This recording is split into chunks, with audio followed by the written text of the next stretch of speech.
Singer Celine Dion recently shared she had been diagnosed with a rare neurological condition known as stiff person syndrome.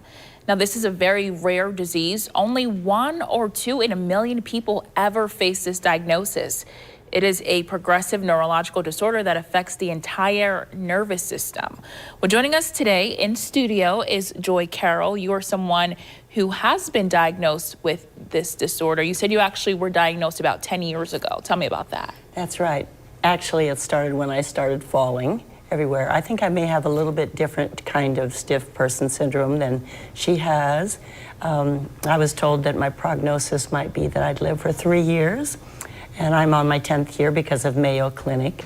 So I was living in New York City where no one could diagnose me, but I am so lucky to be here in Florida near Mayo Clinic because they know how to treat me and they're keeping me alive.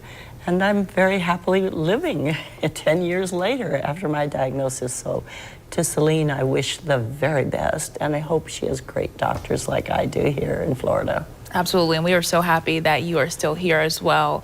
But tell me, what led up to your diagnosis? What led you to seek medical treatment? Well, I worked internationally for about 35 years, and I was kind of ending up that time, and I was visiting some friends in Greece, and I couldn't swim very well in the sea, and I'm a good swimmer. I couldn't get back up the hill because my legs felt heavy. And I went back to New York City where I lived and started falling everywhere. I mean, falling straight down, straight on the face, straight on the back, just stiff. And so I went to my doctor in New York, and no doctor in New York City was able to diagnose me. And I was hospitalized, and finally one of my brave doctors said, I'm sending your blood and your spinal fluid off to all those good laboratories, including Mayo Clinic. And Mayo was the only one that came back with a diagnosis. And there's a specialist here right here in Jacksonville at Mayo Clinic that really knows about paraneoplastic syndrome. That's my kind of stiff person syndrome. And so I had no choice. I couldn't walk anymore, nothing. I couldn't even move my legs. I couldn't get out of bed. I couldn't anything. So mine was pretty severe.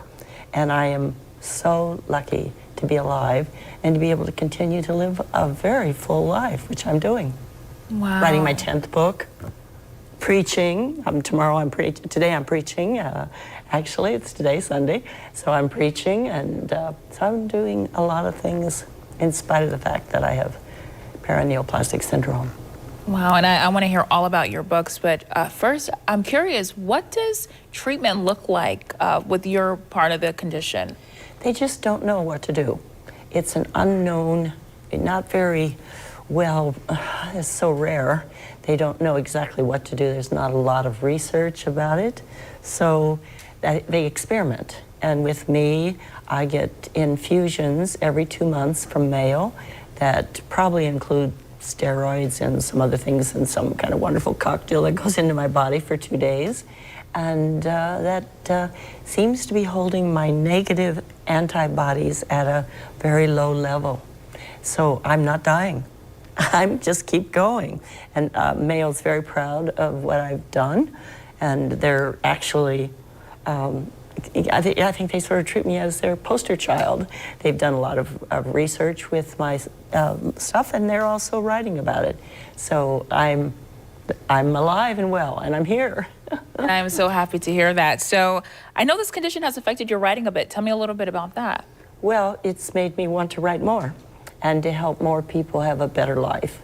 So as I said, I'm on my 10th book. My last book, which was 9 Lives of Joy, which I just brought along here with me, is about the different kinds of close encounters I've had with death, including paraneoplastic syndrome. And now I'm writing a book with my friend Kyle Reese, who is head of One Jacks here in Jacksonville. And we're writing a book on relationships between different people of different cultures, different faiths, and it'll be an exciting book, and look for it in 2023. I'll tell you about that then. But it's made me more alive. My illness has made me feel I want to live every moment, every second alive. Thank you so much, Joy Carol. It was a pleasure having you on this morning. It's been great to be with you. Thank you.